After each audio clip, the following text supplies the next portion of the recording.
और वसवसे की मिसाल इस तस्बीह की तरह है। इसे बोलते हैं हल्का, जो गोल है।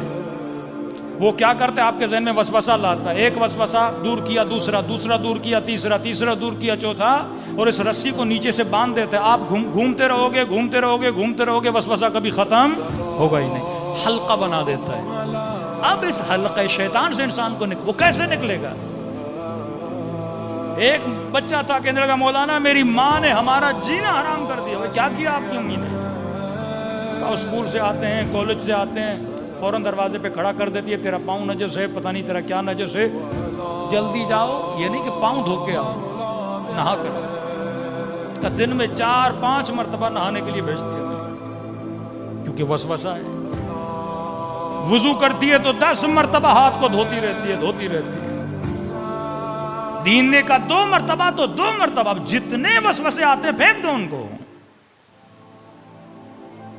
3 मरतबा कपड़ा धोने से पाक हो जाता है।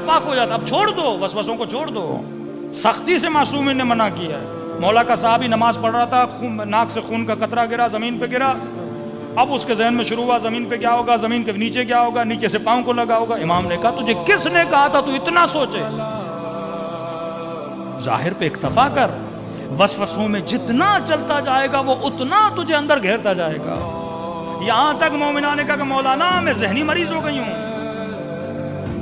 मेरा बच्चा घर से बाहर जाता है, फौरन जहन में आता है पता नहीं बच्चे का एक्सीडेंट हो गया, मोटर बाइक से गिर गया, किसी ने मार न दिया हो, किसी ने रवाना कर दिया हो। कि जब तक वो घर ना आए मैं 100 मरतबा मरती हूँ, 100 मरतबा जीती हूँ।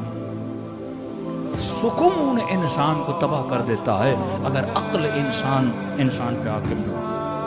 एक तो वो मरीज मिला के लगा मौलाना दरवाजा खोलता हूं तो मेरे जहन में आता है मेरा हाथ दरवाजे के साथ चिपक जाएगा,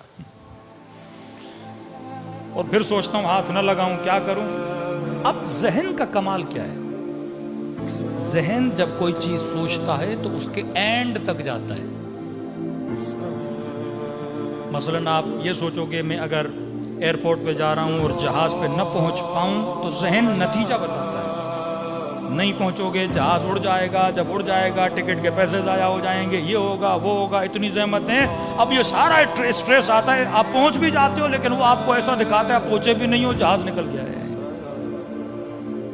अचानक आपके दिल में दर्द हुआ, जहन एक्टिव हो जाएगा, अच्छा ये दर्द हुआ है, हो सकता है अटैक आने वाला हो, अटैक आएगा, तुम मर जाएगा, बीवी का क्या होगा, बच्चों का क्या होगा। वो सारी प्लानिंग कब्र तक भी पहुंचा देता है आपको।